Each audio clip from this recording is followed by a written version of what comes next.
Seulement 5% de la population mondiale réalise son rêve et j'ai décidé d'en faire partie. Je m'appelle Ariane, j'ai 30 ans et je souhaite pas rentrer dans une case. Mon but dans la vie, c'est de m'épanouir chaque jour tout en devenant une meilleure version de moi-même et en essayant les expériences les plus vibrantes. Et si mon histoire peut en inspirer certains, alors j'en serai la plus heureuse. J'ai pris le risque de tout quitter il y a 2 ans pour écouter mon intuition qui me disait de partir.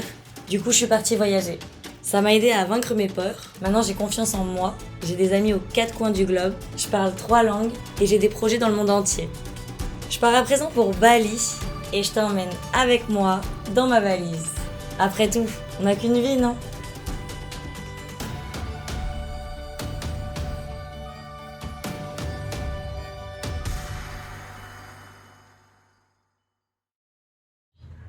Qu'est-ce que t'as fait? J'ai fait une erreur de débutant.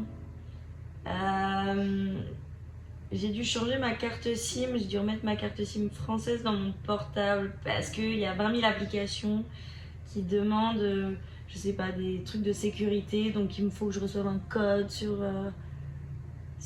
ma carte SIM française. Je l'ai remis et j'ai oublié de re-switcher avec l'indonésienne.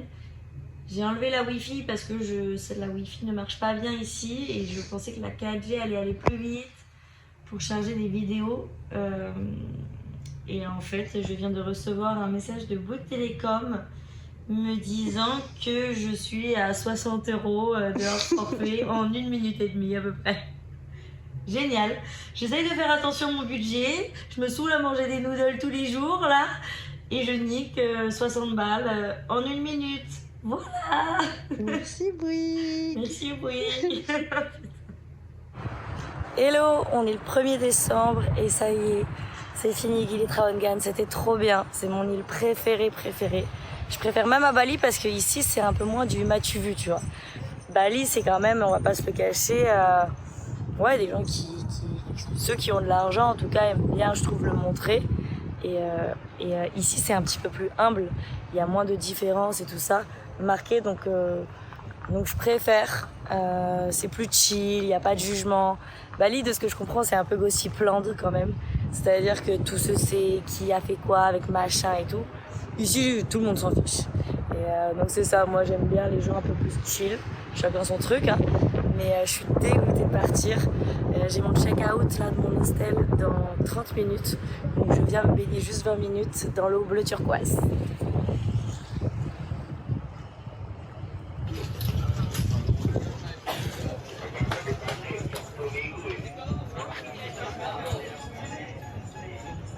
Bye. On retourne à Bali avec Mélo et le problème là c'est qu'on n'avait pas de ticket retour, on a acheté un ticket aller-retour et en fait ils auraient dû à l'aller nous donner un espèce de, un ticket et ils nous l'ont pas donné, donc là on a failli louper le truc, le bateau part dans 10 minutes mais ça va, on a négocié. Et maintenant ils nous disent qu'on a un autre ticket qui manque, putain, on va louper notre bateau, je sais pas où faut aller. Non, c'est qu'en fait, il nous manquait un ticket. Thank you. Il nous manquait un ticket, on doit payer des taxes pour partir. Et pour rentrer et pour partir, ils sont géniaux.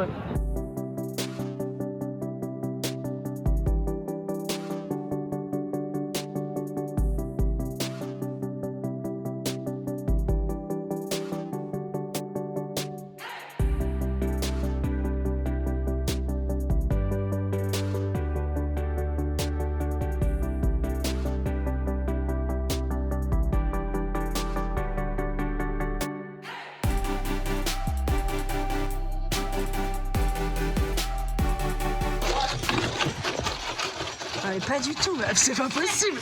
Au bout de 5 jours d'avoir un sens de l'orientation aussi. Mais moi je pensais qu'on était vus par là-bas. Mais c'est l'opposé. Mais là on va à la mer. Ben oui. Non mais c'est une île. Donc oui, on va à la mer. Alors petit tuto pratique. Les valises c'est bien, ça fait pas mal au dos. Mais quand ta roue se casse, là c'est chiant.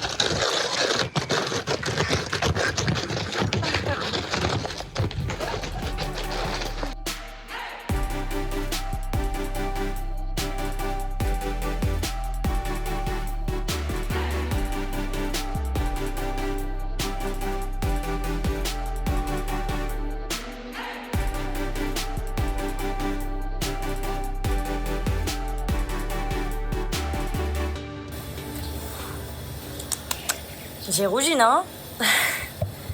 On est le 1er décembre. Je suis de nouveau à Canggu pour refaire mon visa. Parce que les visas ici, c'est 30 jours. Et en fait, j'ai payé un agent. Normalement, refaire son visa, c'est 30 €. Mais il faut avoir 3 rendez-vous. Il faut aller à Denpasar, qui est là à l'aéroport, c'est hyper loin.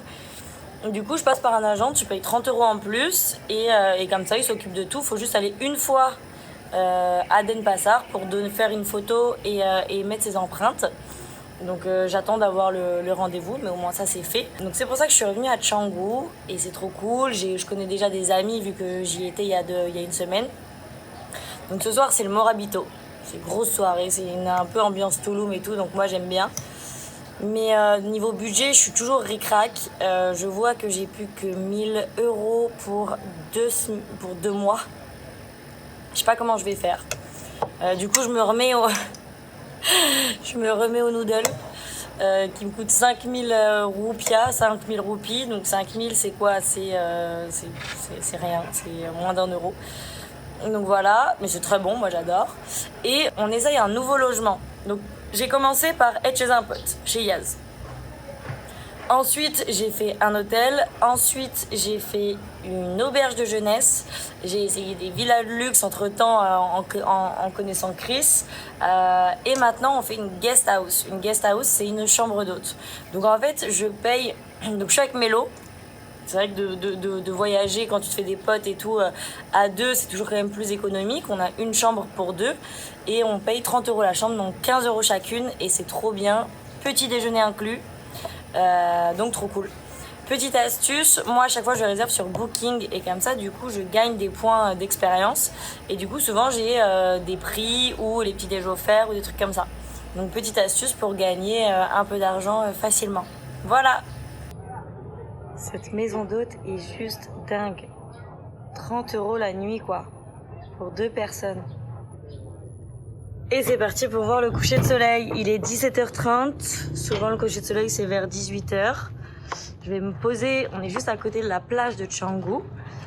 Donc, ça va être cool. Et j'ai pris un petit carnet pour noter un peu mes idées d'entreprise. Voilà, je rencontre plein de gens et ça me donne plein d'idées. Du coup, je pense que pour tous les gens qui sont entrepreneurs ou qui ont des projets, notez toutes vos idées. Parce que vous vous dites, ah, je vais m'en souvenir, elles partiront. Donc moi, de tous les livres de développement personnel que je lis, et même moi personnellement, je trouve ça super, ça aide beaucoup. Notez toutes vos idées. Allez, c'est parti pour voir le coucher de soleil.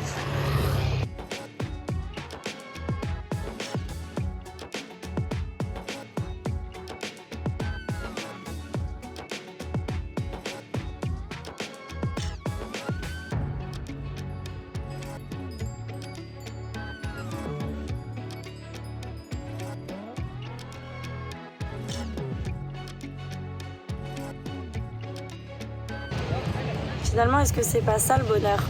Juste des choses simples, profiter de l'instant présent. On a tous des problèmes, mais au final, de lâcher prise, de prendre du recul sur la chose, je pense qu'il n'y a pas plus important au final. Et là, tout le monde est nice, voilà, les gens à côté de moi mangent leur pizza, il y en a qui sont en train de méditer, il y en a d'autres qui jouent au volley. Chacun fait ce qu'il veut, chacun se respecte. Le monde, j'arrive pas forcément à le montrer en vidéo, mais je rencontre beaucoup de monde. Mais ça me fait bizarre de sortir mon téléphone en me disant excuse-moi, est-ce que je peux te filmer? Et en plus ça enlève un peu le naturel, mais je rencontre tous les jours des gens mais extraordinaires.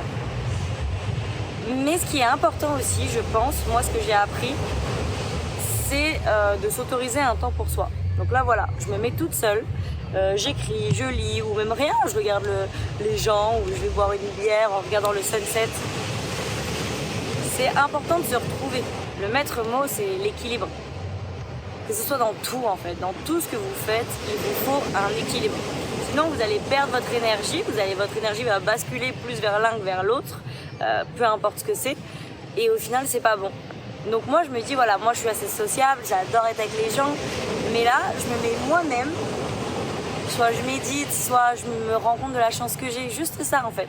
Je me dis là je pense plus à rien d'autre, vraiment plus ni au passé ni à l'avenir, là je suis là. Là, je regarde le soleil qui est en face de moi et je me concentre là-dessus. Et juste quelques minutes. Et je dis juste merci. Juste parce que c'est incroyable, quoi. C'est pour ça qu'on fait ça, au final. On a tellement de pression, on a tellement de... il faut devenir quelqu'un, il faut attention, il faut faire ça, il faut faire ci. On essaye de nous mettre un peu dans une case. Et on a d'autres envies des fois, mais on a peur parce qu'on va décevoir nos parents, ou au final on n'a pas assez d'argent, ou on a une famille à nourrir, pour X raisons. Et en fait là, de se dire juste non, là je fais ce que je veux, au moment où je veux, je ne regarde pas l'heure, et juste de faire ça 10 minutes, on a tous 10 minutes dans la journée où on peut faire ça, et ben en fait ça fait un tel bien. Et en fait, je pense que ça donne un peu d'oxygène au cerveau sur tous les autres trucs, et l'inconscient prend le dessus, et même sans s'en rendre compte, et ben c'est comme ça que les belles choses arrivent finalement. Et c'est ça qui est beau en fait, c'est pour ça qu'on aime être traveler. Et ce qui est dingue, c'est de se dire qu'il y a beaucoup de gens qui ont peur de sauter le pas, et ce que je comprends, parce que l'inconnu fait peur, mais au final quand tu y arrives et quand tu es là, mais il n'y a rien de plus beau en fait, c'est juste magique, c'est juste trop beau, simple, facile et beau. Alors pourquoi pas vous?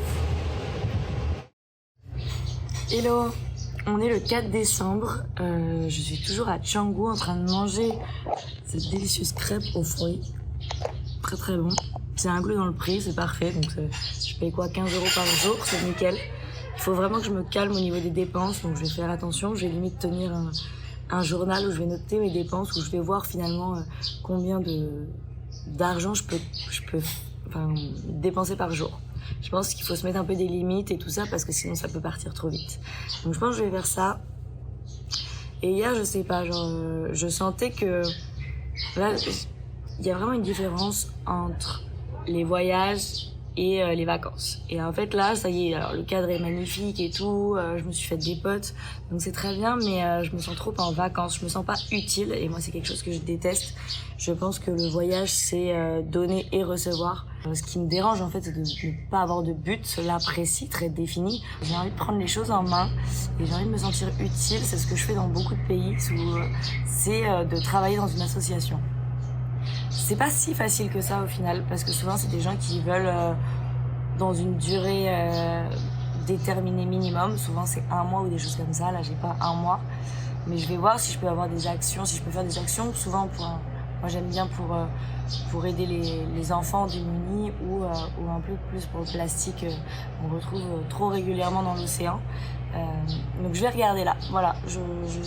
Puis le cadre est parfait, je suis avec ma petite crêpe, avec mon portable, avec mon PC, et je vais chercher des assos et je vais envoyer des messages. Non mais je rêve, en fait, il y a des centres commerciaux, j'ai l'impression de me trouver à Vélizy 2 quoi. Je vais vous montrer, mais c'est rajouté. Et du coup on va aller au ciné.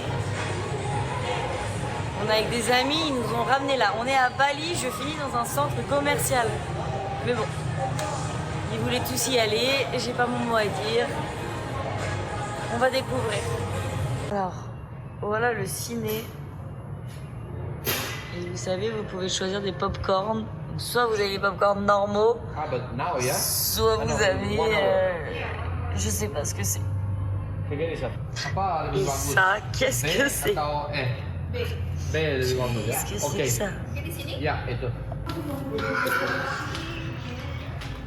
Qu'est-ce qu'on va voir? On va voir le menu. Le menu. Avec 2 autres copains, dont un chef, un très grand chef renommé de Bali. Du coup, on va voir ça, et en fait, voilà, je suis à Bali pour faire la même chose que je fais en France, mais pourquoi pas? Hello, on est le 5 décembre et je suis malade. J'ai aucune énergie, ça fait 2 jours que je sentais un peu que c'était bizarre. D'habitude, je me lève très tôt et là, je suis complètement malade. J'ai des crampes, j'arrive pas trop à manger, j'arrive même pas à réfléchir, j'ai le nez bouché. Enfin bref, j'ai 20 000 trucs, ça peut être le Covid comme 20 000 autres choses. On pense tout de suite au Covid maintenant, mais en vrai, il y a 20 000 autres maladies. Mais tout ça pour vous dire que avant, moi je pense que j'aurais flippé à mort, mais vraiment à mort. Ça m'était arrivé au Mexique quand je venais d'arriver à Tulum et j'étais tombée gravement malade, j'étais au lit, j'étais couchée et tout. Et j'ai flippé en fait parce que je me suis dit mais enfin je suis au Mexique, si je dois aller à l'hôpital, est-ce que je vais être pire, est-ce que je vais pas mourir carrément, j'y avais pensé. Et en fait dans ces moments-là où tu te dis bon bah j'ai pas le choix, de toute façon je suis là, en fait c'est là où il faut juste se faire passer en premier. Par exemple là voilà j'ai acheté des vitamines C, là du Berocca, je mange des fruits, il faut que je me refasse de la force en fait, de l'énergie. Ça sert à rien de paniquer parce que plus tu paniques et plus en plus de ça ton cerveau réfléchit, plus tu utilises le peu d'énergie qui te reste et en plus de ça c'est anxiogène donc ne pas stresser. Respirer, je vais méditer, je vais me calmer, je vais faire attention à moi, ça me fait grave chier de rien faire. Voilà, d'un côté je suis bien, je suis dans un jardin sur un transat et puis je dois aller à l'immigration qui est à Kuta, donc à 30 minutes d'ici, sans trafic, pour prolonger mon visa, qui était que d'1 mois. Je suis passée par un agent que j'ai payé 60 €, donc visa inclus plus ses services. Et en fait, normalement, pour faire la prolongation d'un visa, tu dois aller 3 fois à l'immigration, remplir un tas de papiers. En passant par un agent, ça te coûte 30 € en plus et tu y vas qu'une seule fois. Donc il va falloir que je fasse ça. Alors je suis un peu au bout de ma vie, mais tant pis, c'est comme ça. Il m'a prévenu hier, il te prévient 24 heures avant que voilà, c'est mon rendez-vous est à 13h aujourd'hui. Donc on va voir comment ça va se passer, mais bon, je vais essayer de me soigner très vite surtout. En plus de ça, j'ai oublié de dire que j'avais mon check-out. J'avais oublié que j'avais mon check-out aujourd'hui, putain. Il faut que je fasse ma valise. Et parce que j'ai voulu prolonger ici, vu que c'est pas cher. En plus, si je passe pas par Booking, elle me le fait la nuit à 22 € à la place de 30 si je passe par Booking. C'est génial, mais cette nuit, tout est full. Tout l'hôtel est booké. Du coup, je vais chez un pote. Un pote trop cool me dit bah écoute, viens passer une nuit chez moi, il n'y a pas de souci. Et je reviendrai ici demain. Donc je vais laisser, faut que je fasse ma valise, mais je vais laisser ma valise ici, je pense. Souvent, ils peuvent te la garder. Je vais juste prendre 2-3 affaires pour aller, pour me changer demain et voilà. Mais du coup, il y a tout ça à faire. Et bien sûr, il faut que je sois malade à ce moment-là. Mais bon, c'est pas grave. On va le faire. Je suis à l'immigration. J'ai mis 40 minutes à venir en scooter de Canggu. On est à côté de Kuta, donc à côté de Uluwatu également. Et du coup, je vais rentrer, je vais montrer la fiche que m'a donné l'agent, qui m'a donné un document. Ils vont me donner un numéro d'attente et je vais attendre pour faire ma photo et mettre mes empreintes. Et après, je dois réattendre 1 semaine pour qu'ils me redonnent mon passeport. Donc en fait, ça fait déjà 15 jours que j'ai pas de passeport. Donc ça, c'est un peu galère parce qu'au final, des fois, quand tu bookes des hôtels, ils te demandent ton passeport, ou si tu veux bouger, prendre l'avion, ils te demandent ton passeport. Donc c'est toujours galère, mais bon, on s'arrange. Ils m'ont dit que si je voulais aller à Flores, si je devais prendre l'avion en domestique, ils me faisaient un papier ou des choses comme ça. Donc c'est une galère, mais tout s'arrange. Bon, c'est cool, à l'arrivée, on a un petit cappuccino gratos. Très bien.